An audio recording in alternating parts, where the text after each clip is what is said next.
is Tuesday evening and we've changed it up just a little bit.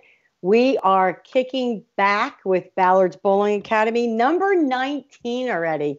Didn't know this was going to go this long, but we've got so much to talk about. We kind of go in a lot of different directions.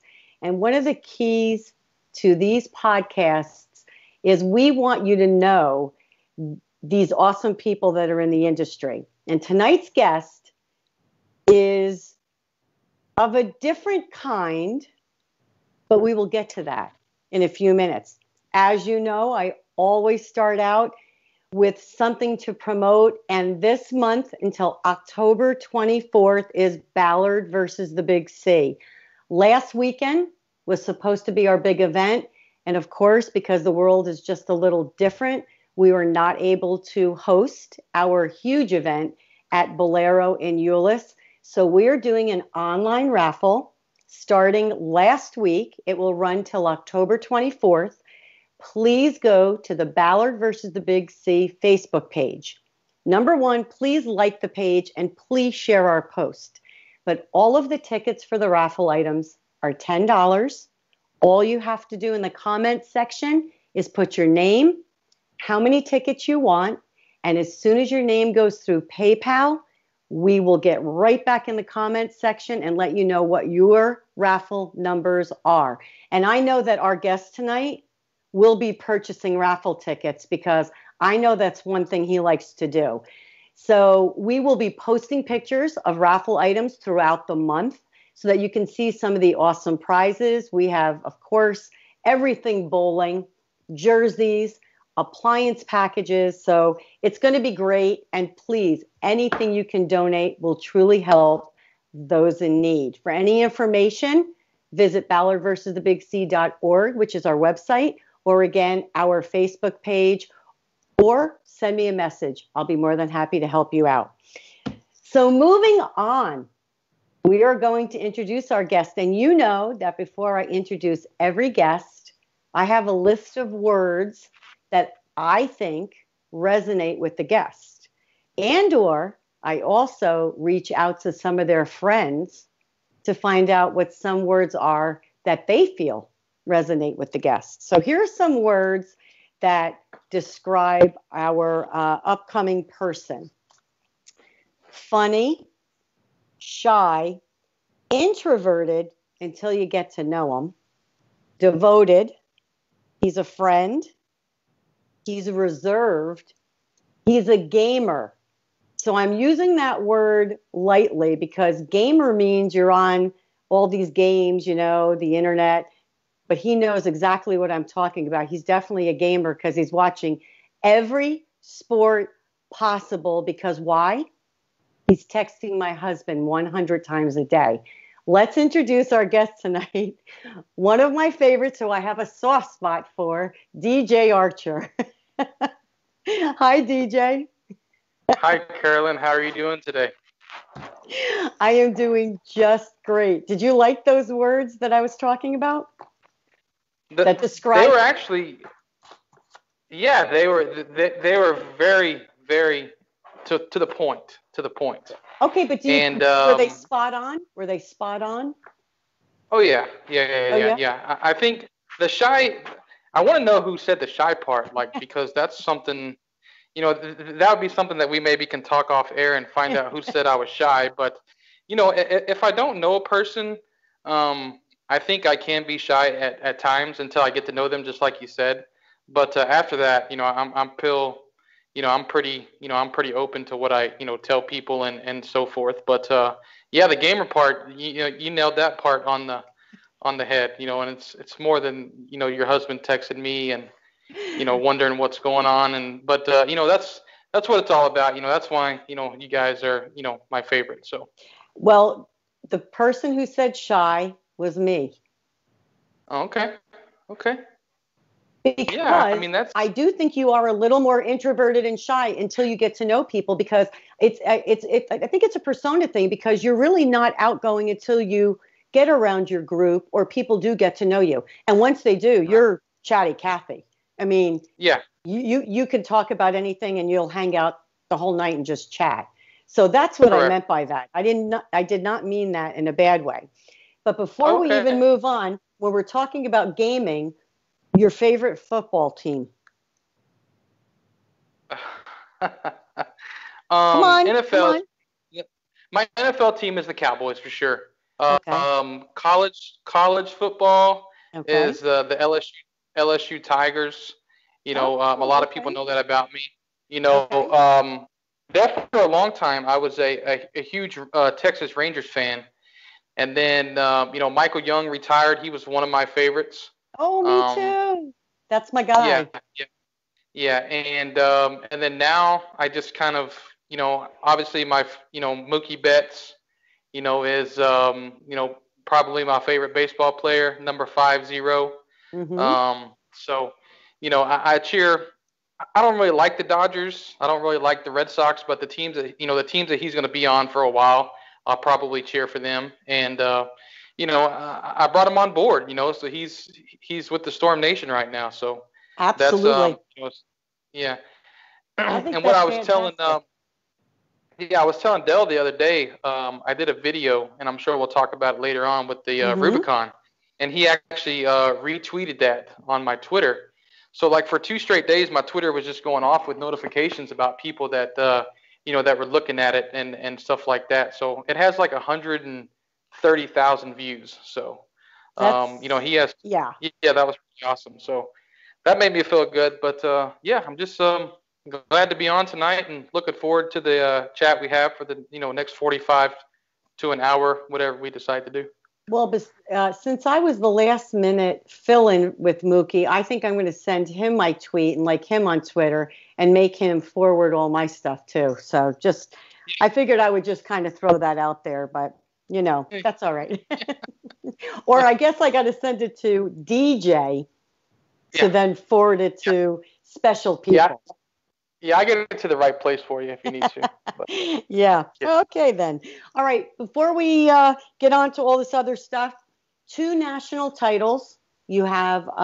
You're also a PBA regional champion. Tell us a little bit. How did you get into bowling?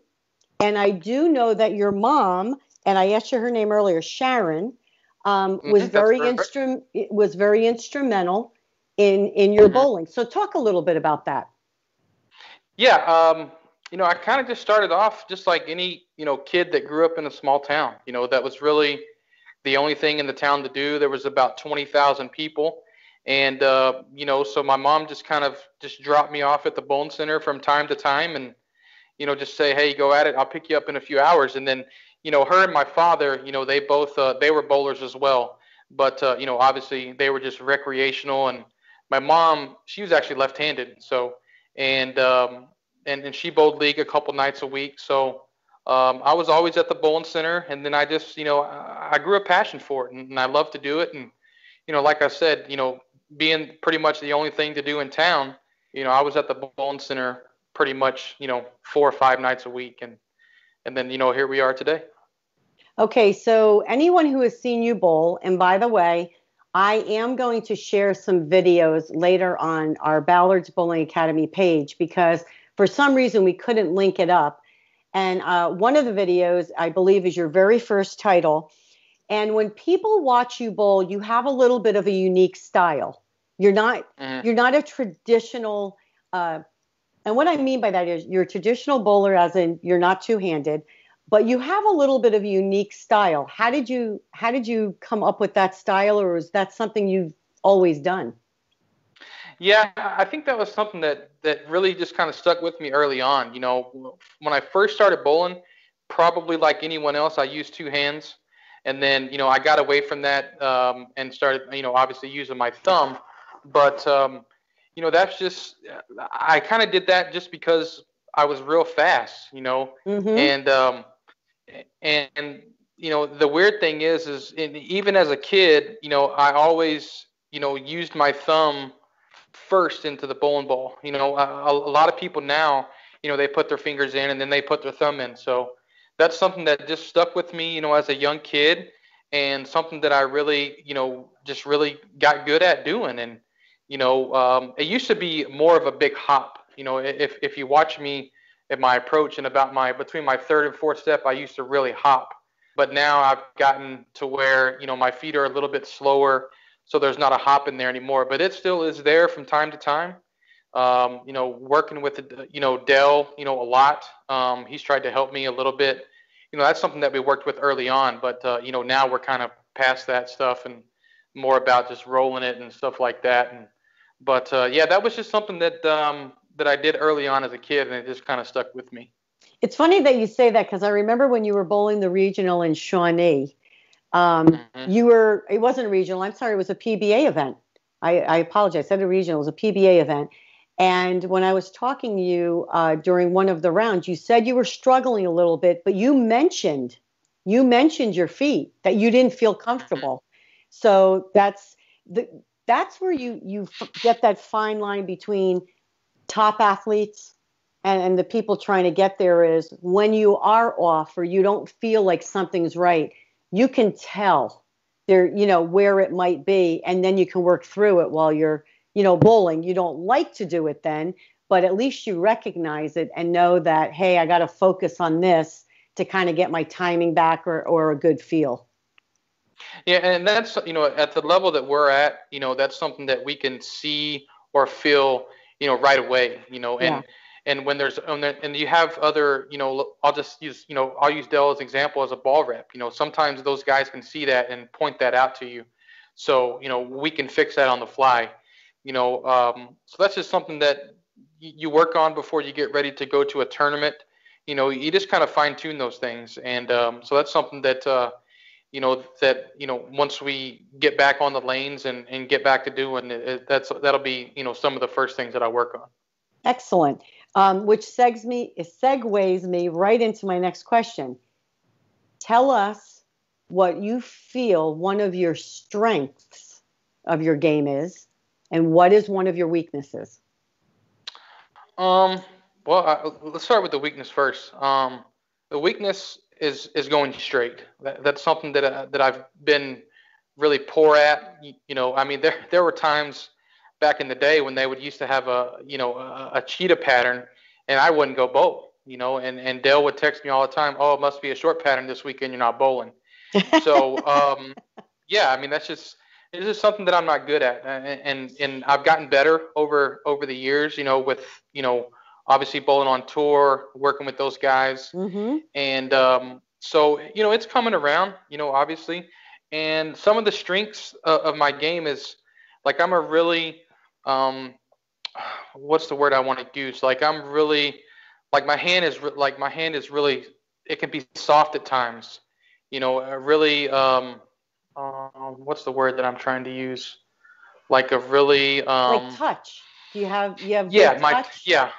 I have really good Mm-hmm. touch.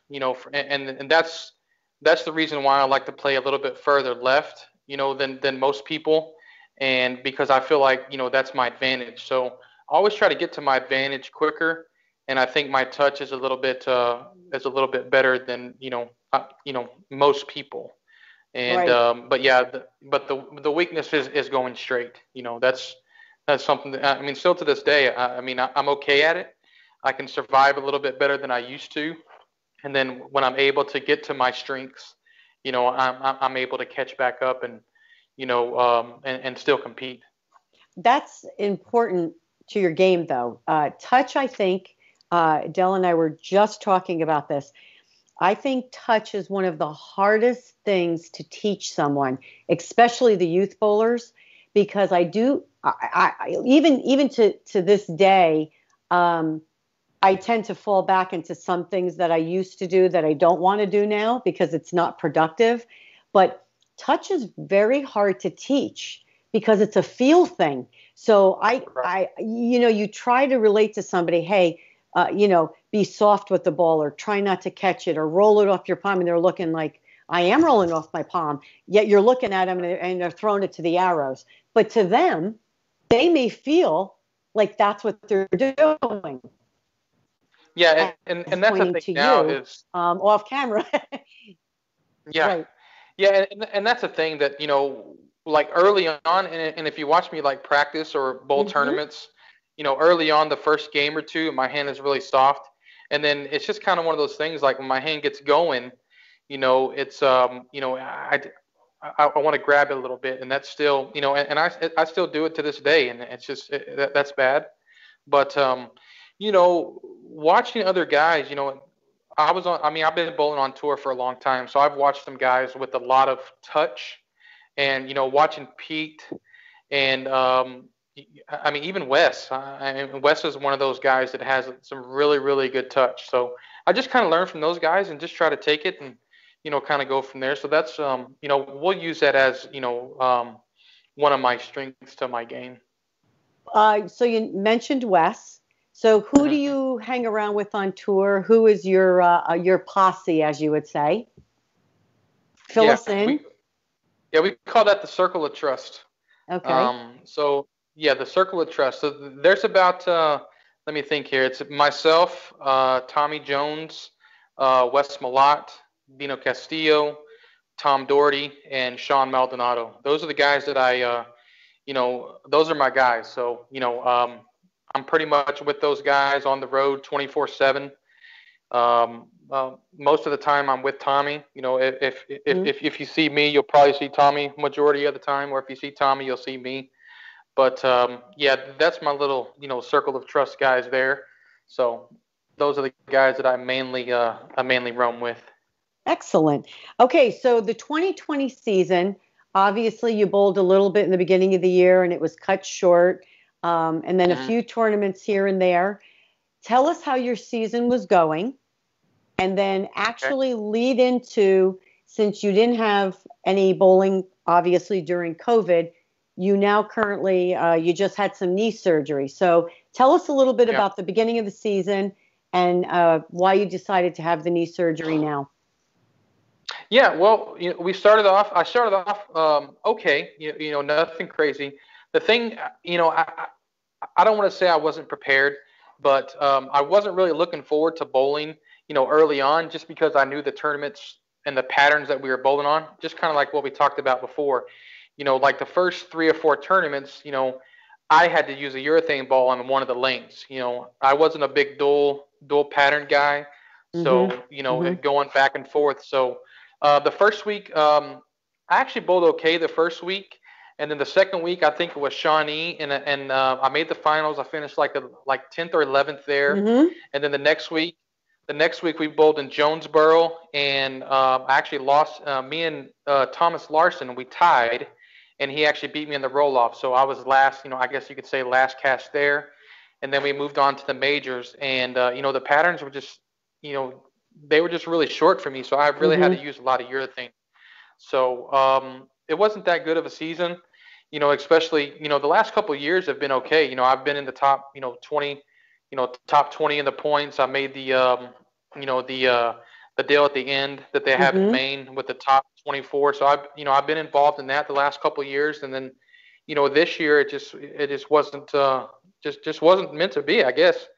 So using those urethane balls, I just but I've been doing a lot of work with Sean Ryan. Okay. The new Storm. He's excellent. Yes, he's excellent. Yes. Excellent. Yeah, that was, that was a steal for us. For him coming over to Storm was big. So I've been doing a lot of work with him. For with ball motion and some layouts. So he's kind of got me on the right path with this whole urethane gig. That so hopefully whenever we get a chance to bowl again, and then we'll fast forward to Vegas. Vegas was again really not that good. A couple of the patterns were pretty short. Actually, in the last day, I actually was in second going into the night block, and I just bowled bad. Those next 5 games. I think it was 5. I think we bowled 2 5-game blocks. I think after the first 5, I was in second. Came back the next night or that night, and I didn't really bowl that well. So I just kind of took a deep breath and just kind of wrapped it up and kind of threw it away, and just tried to get those bad tournaments out of my mind, because that was the thing. I really hadn't bowled that bad in a long time on tour, so it really kind of frustrated me, made me upset. It made me feel like that I was like, man, like what am I doing? Right. So I had to kind of step back and really realize what was going on, And, it was just, I told myself, that happens. Bad tournaments happen. Unfortunately, it happened to me in a shortened season. So, it really sticks around to you because there's really no bowling going on to really get back out there and, get those bad thoughts out of my mind. So, obviously, once the COVID hit, I came back home, and obviously there was nothing to do. So I was just like, I started, working out a little bit, doing a little running, playing a lot of golf. And I think I think that's part of the reason that led to my knee surgery, as you talked about. I had knee surgery last week, and I had a tear in my meniscus. So at first, I thought it was something that was going to be a lot more serious than it is. But the tear it wasn't actually in the meniscus, it was on the side of my knee. So they went in there, small procedure, took about 40 minutes. The doctor said he cut the tear out, and we're pretty much, it was last Wednesday, so it was 6 days ago. And I would probably say if I had to bowl in a couple of weeks, I could probably do it. So I'm just getting ready, obviously, with the league coming up and not getting drafted and, some of those things, I'm just going to sit back and just kind of, prepare and get ready for when I get another chance. But once January rolls around, hopefully the tour will be back and I'll be ready to roll. I'm excited and kind of, we talked about earlier, off the call. Mm-hmm. And I'm really getting the itch, and that's what's good about me is I'm getting the itch back and I'm wanting to bowl a lot. So with all the new bowling balls that have came out, I'm really looking forward to actually using them in tournaments instead of just doing practice with them. And that's the thing is, like, my knee wasn't as bad as I thought it was because I was still able to bowl. So I joined the league. I'm actually living in South Carolina right now. I'm staying with Tommy Jones. So I actually got him, and we joined a summer league together with his girlfriend. So it was me and his girlfriend and Tommy. So we bowled a little summer league this summer, and that was a lot of fun. So I'm ready to get back, and it's gonna be a lot of fun because I miss competing, I miss seeing the guys, and stuff like that. I think even though it was COVID, which I wish it was a totally different situation, than that, where we got this break to possibly kind of almost relook at ourselves. What do we have to refocus on? Spending more time with family, maybe rededicating ourselves to the sport we love. Not saying that you weren't dedicated, but maybe during this time, you realize there are some other things now you want to change about that and going forward, make them better. Kind of like working with Sean Ryan and knowing that there probably are going to be PBA events where you have to use urethane. Urethane right. has made a huge comeback. There isn't anybody you don't see using urethane. So I think to try to stay positive through all of this, you did some soul searching and realized, you know what, I really miss this. I am here in South Carolina. I'm hanging out with one of my best friends. I'm going to get into a league. I'm going to bowl for fun.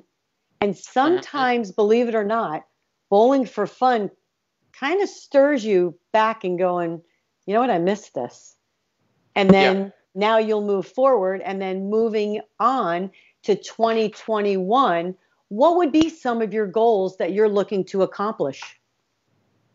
Well, I mean, obviously, one of my main goals is always to win again.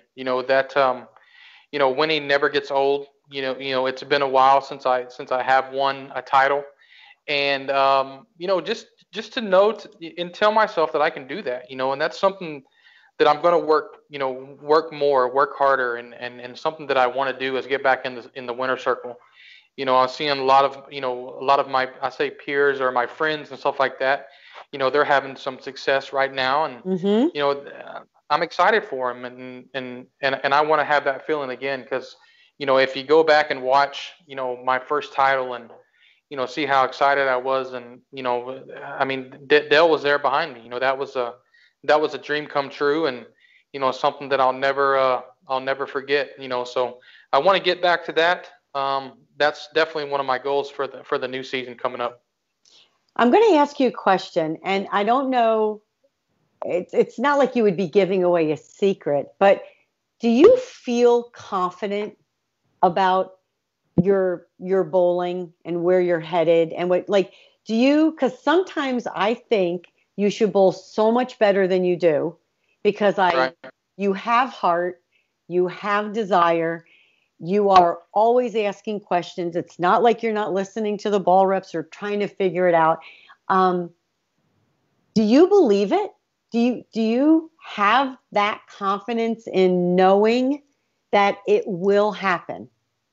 And I guess that's kind of like a twofold question, as in, what gives you confidence to help you reach some of these goals that you want to be in the winner's circle again? What would help with that confidence to get you there?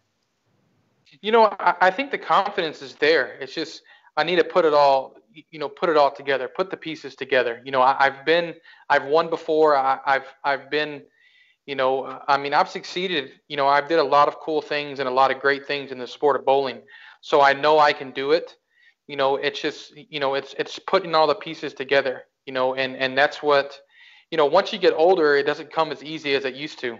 And that's the thing is, like, the older that I've gotten, just like anything, I mean, your hand gets slower, things Right. just don't work like it, things just don't work like they used to, and kind of like what we talked about earlier, Carolyn, about you said that your daughter hooks it more than you do now, I mean, Well, yeah, she hooked it more than me when she first started.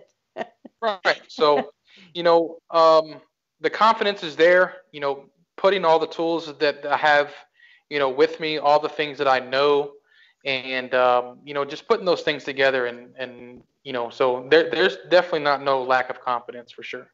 Well, as in anything, we always use the word, I mean, any book that you read, whether it be tennis, bowling, mental, it doesn't matter. It always talks about getting your thoughts together where you can process what you need to do to be the most successful.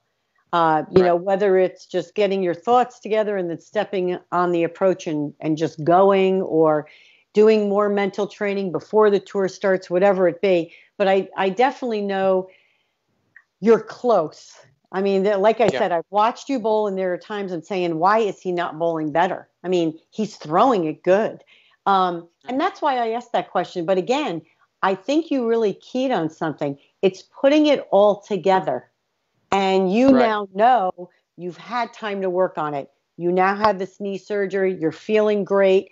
You have the desire and the itch to get back out on the lanes. Now taking each piece and working towards that 2021 season, I think you're halfway there. I mean, you're definitely going in the right direction. Yeah, and that's the thing is, I mean, if anyone knows me, I mean, I got a lot of heart.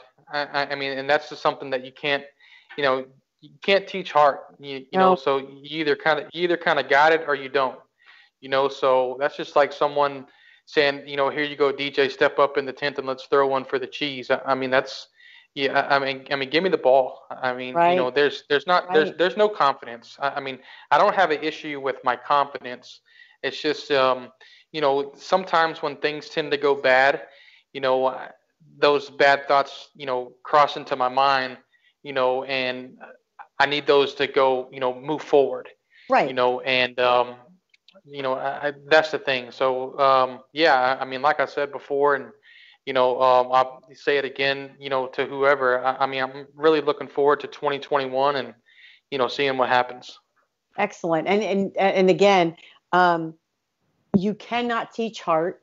Del and I have talked about this many a time. There are people that dig deep and make it happen. And I truly believe you're one of those people. And I know Del has always said this too. You can't make it happen. You have to let it happen. And I think letting it happen comes from digging deep and having that heart that, again, you can't teach. You're born with that. And there's that time when you win your first title and you're like, oh my God, this is what it's all about. This is me. And I totally know you're on the right path and you will be successful. I do need to ask you a question, which is totally off subject, but I was told earlier that I needed to ask you this question. So I would like to know what it is like to live with the Viators. Oh my gosh. It was awesome. It was, They're listening. No, it was awesome. Brian and Jen, they kind of took me in when I was in, I don't want to say it like a dark place in my life. I mean, this was probably almost maybe 15 years ago, maybe.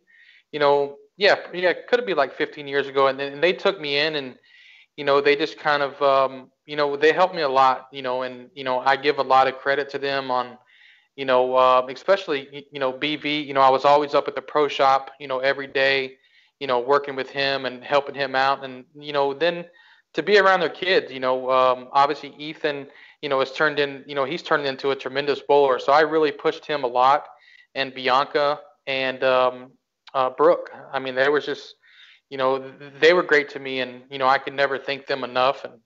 And I told them several times, I don't talk to them as much as I probably should.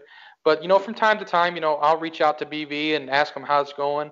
Matter of fact, I just saw that they expanded their operation. They got another pro shop. So, congratulations to them. And, but yeah, it was always fun, man. And especially on Sundays when we were all, sitting around and watching football, and they were cheering for the Saints and I weren't.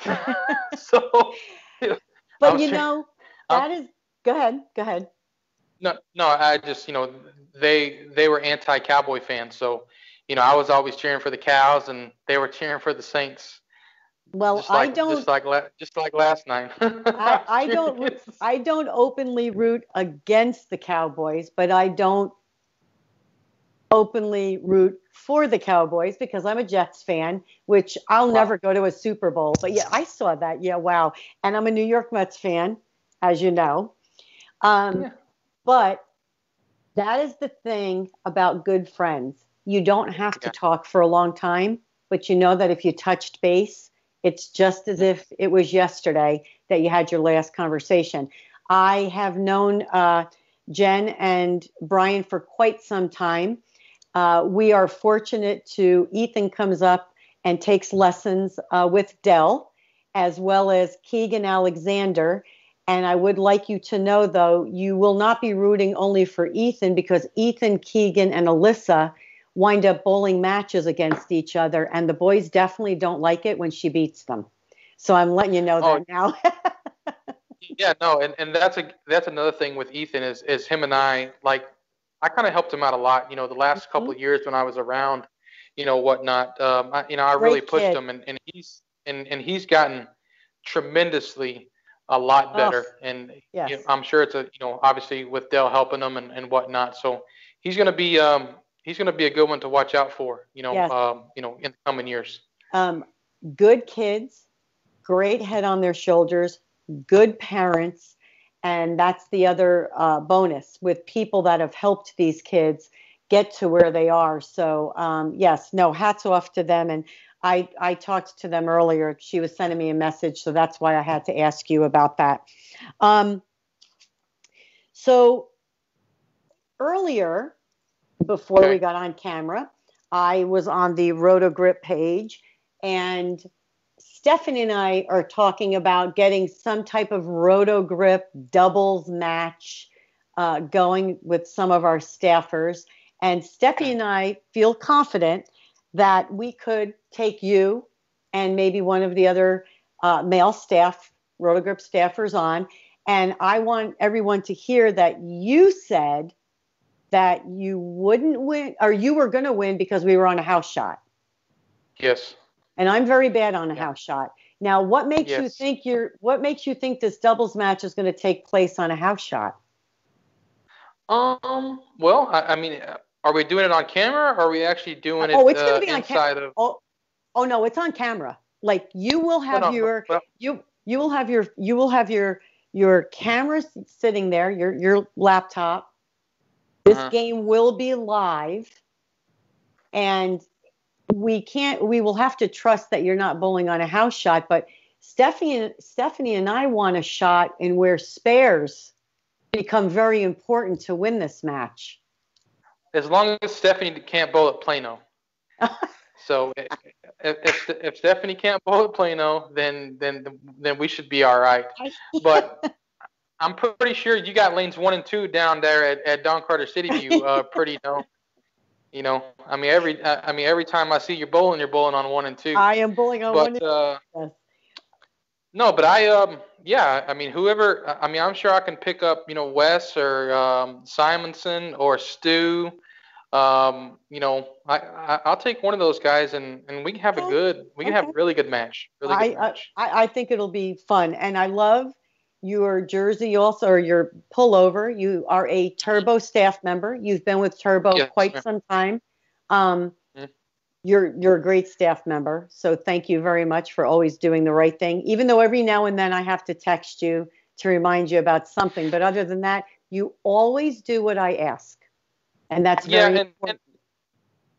Just kind of like I'm a little baby, but and that's a downside of me. Like I'm not really, I'm not big on the social media thing, and that's not because I don't like to do it. That's just because it's not something that's just not who I am. And that's probably bad. And I'm honest. I'm honest about that. Like, but I try. Sometimes. To do what people ask me, and I thought that was a big plus when when Mookie retweeted my Rubicon video, because that was something that was asked of me, to get a video out of the Rubicon, and that's one of my weaknesses. Let's just say that. Not one of your fortes, yes, but you still always do what is asked. So that says something about you in general. So tell us, what is something that we don't know about DJ Archer? I mean, I'm really kind of what's the word? I don't let people do my laundry. Oh. So I'm really picky about people touching my clothes. Okay. I really like if you go into my shower, you'll see Dove soap, you'll see Ola Olay, and stuff like that. Something not like most men have like the Axel. Is it Axel or Axe or something like that. So if you go into mine, you'll see all kinds of different shampoos, some good Ola Olay soap. And the laundry, I just don't, it's not something that, I always do my laundry by my, I don't like people touching my underwear and stuff like that. That is excellent. I absolutely love that. Yeah. I would have never thought you would have gone in that direction. I'm assuming that you do Dell's laundry. Well, as a matter of fact, sometimes I do, but I am going to say something kind here, because you do know him pretty well. Dell does the laundry, his own laundry, my laundry. He does the cooking. He really does pitch in. Okay. The only thing he really doesn't do is like clean, like bathrooms or the kitchen. Like I do most of the scrubbing of everything. But as for anything else, I mean, he really does. He does do that, and he is totally hands-on with Alyssa. It's all about her. Like before we came on camera tonight, she's like, "Hey, can I have a grilled cheese?" And I'm like, "Man, you're 16. Get up and make your own grilled cheese, And he's like, "Oh, I'll do it for you. I'll get it for you." And I'm like, "Oh my goodness, terrible, right?" There's a soft spot in there. Oh, you think so? Exactly. Daddy's little girl. Daddy's exactly. Little girl. Okay, DJ, if you weren't a bowler, what would you be? What would you be doing? Baseball coach. A baseball coach. And you didn't even have to really think about that. Why a baseball coach? No, because baseball is my first love. It's Oh, something that interesting. it's something that, I grew up, doing that, pretty much, like I said, being in a small town, there was really only a few things to do. So, baseball was my first love. And actually, what is kind of crazy is when I went off to West Texas A&M, I thought about, trying to go, try out for the, for the baseball team.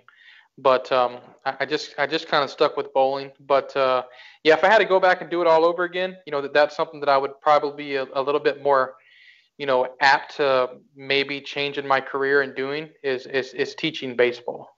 Okay, excellent. Okay, I've been asked a question. Actually, I have two questions. Are you a fast runner? Um, for for a bigger guy, I think I'm pretty fast. Well, I'm I sure mean, you're faster than Dell. I can tell you that. I mean, yeah. I mean, I mean, I you'd have mean, to crawl to beat him. I mean, a turtle, a turtle's probably faster than Dell. But yeah, for my size, yeah, I feel like I'm pretty quick on my feet. okay. And the other question I have here, and I'm going to laugh when you answer this. So, do you have a favorite cookie? I do. And what is I it? do. Oatmeal raisin. Okay, that's what I was told. So I wanted to make sure Yes. you answered that correctly. Um, Yeah, are you low or high maintenance? low or high I'm probably I'm pretty high. Are you? I'm pretty yeah, I'm pretty high maintenance. There's things that I like to, specific things, kind of, I'll go back to the laundry thing again. Like, I only wash my clothes with a certain detergent, and I always wash my clothes with the Downy, with the little sprinkle balls, the little Downy balls. Like, if I don't have that stuff, like, and that's what's crazy is when we go out on the road and I'm with these guys, and I'll be honest with you, most of the time I'm doing all the laundry, and for example, Tommy's like, dude, what kind of detergent did you use? And I was like, dude, I use the same stuff as always. So, yeah, high maintenance for sure. Yeah, for sure. So do I wonder why you're single right now, or do? I mean, that's part one. There's a lot of there's probably one different thing that's probably the reason why. And that's it is I what it love is. it. And I love it. I absolutely love it. I could talk to you all night. I have so many other things. We're going to have you back, and really, when Dell can talk, we really have to Mhm. have you back on because I really do want to talk a little bit about your younger days. Um, Okay. about some of that, and again, some of the things you went through. I know Dell had a few things that he would love to discuss and some stories from the road. So I think that would be great. Um, yeah, let's keep Vegas and playing cards out of it, but that's besides the point. But again, you are on the Rotogrip staff and the Turbo staff right now. What is your favorite bowl in your bag? Um. Well, since I haven't got to use now, I have through the new balls, the Rubicon, the IQ Nano, Mm-hmm. um, but I'm gonna stick with the Phase Two. Like, I Are mean, you that thing really? is, Okay. yeah, yeah. The Phase Two, it was kind of like the High Road Nano. Mm-hmm. Um, no, no, I'm sorry. It was the Nano, the Okay. first Nano that came out. I had about 13 of those, and um, then I went to the Phase Two, and then the IQ Tour. The IQ Tour was in there. But yeah, I mean, if someone threw me you know, one ball from Storm, it would be the Phase Two, and Roto Grip. I would probably go with Roto Grip. I would probably say the Axiom. Because to me it's a Well, similar. well, the Axiom is Storm. Yeah. So no, Oh, but oh, I'm sorry. I'm sorry. I'm sorry. I'm wait sorry. a minute. I'm sorry. What Sorry. about a new? Did you? I can hear Dell No, clapping. Yeah, he's laughing. Did you throw Um, the nuclear? I'm sorry. Did you throw the nuclear cell at all? I did. Um, Okay. and it How, was and it was and it was okay. how about the Like hustles? the hustle. Now, I had a hustle in the beginning, and then for some reason the colors changed. So when the color changed, I guess I got some ones that went a little bit straighter. Then, but yeah, I mean the hustle was really good for when the lanes, kind of got a lot drier. Mm, But yeah, I mean I mean this Axiom thing. I mean, and I know it's a storm ball, but yeah. It's a it's good going to be ball. the next It's a yeah, the good next ball. big thing. But I think you're going to like the Rubicon too the more you use it. I do. Yeah, and it's similar to me. It's similar to the Phase 2, and I Right. think that's what and I didn't get a chance to throw it as much as I wanted to, obviously, because I was, when I did the ball videos, it Hmm. was, pre knee surgery, Right. and it rode similar to the Phase 2, and it just when it got to the back, it made a left Hmm. turn, and that's something that I really like. So Right. looking And forward to that. the other thing I said to Schlemmer earlier was it doesn't roll like an asymmetrical core ball. It doesn't. It continues. And I usually have problems with asymmetricals, and this ball definitely continues. So I think you're going to like it. I do. I definitely do. So, And that's the thing. And real quick, one last thing, Carolyn. And mhm. that was the good thing about working with Sean Ryan is he really put some good layouts and some different layouts in those balls for me to where I can see a lot of different shapes. So Right. And that's going to help a lot. And it's going to give you a different picture. And we can always use a different picture every now and then, especially when we think things aren't working. So that's great. I'm so glad you have that opportunity. Well, DJ, I can't thank you enough for joining us tonight. Um, mhm. you're always fun to talk to. You always have a story. I always come I wish I away. could say I, I always come away feeling good after I talk to you, but then I always look at Dell and go, I'm always a little worried somewhere in there. I just want to make sure he's okay. I was actually saying you have a place like you're going to say that I have a place at your home. You Like you know you always have a room here if needed. You know that we have always said that. So you are more than welcome. Alyssa would love it as she informed us that she is your friend. yeah. You are Oh yeah. not our friend. She is your friend. So Yeah. yes. But thank you so much for joining us. Stay safe out there. Make sure you do your rehab so that you're ready for the 2021 season. And we hope to see you soon somewhere on the road. Hey, thanks for having me, and I'll be looking forward to I'll purchase some of those tickets for the Ballard versus Big C. Get on that Facebook page. I'll be looking for your name. All Sounds right. good. All Thank right. you, Thanks DJ. for having me. Okay. Bye Thanks bye. for having me. Bye bye. So there you have it. One of our own here from the home state of Texas, DJ Arts. I just love the kid. I've always had a soft spot for him. Dell and I discuss this all the time. He laughs at me because it is true. There are just those people you meet and you are connected to them. And I have always felt that way about DJ. And it is true. Anything I have ever asked him to do with Roto Grip or Turbo, he has always been rock solid. So good friend of ours. And I wish him all the best. Thank you for joining us tonight. Just a few reminders, please. This is going to be the plug for the month. Ballard versus the Big C Facebook page. Please, anything you can do, purchase raffle tickets, or if you just want to make a donation, we would love it. We are helping Cancer Care Services, North Texas Laryngectomy Society, and Baylor All Saints, directly going to patients to help them through the cancer journey.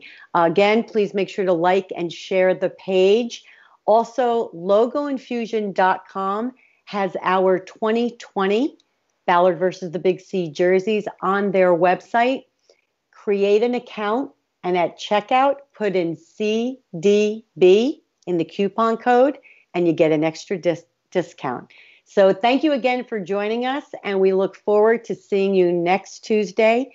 Stay safe, and please have a great week.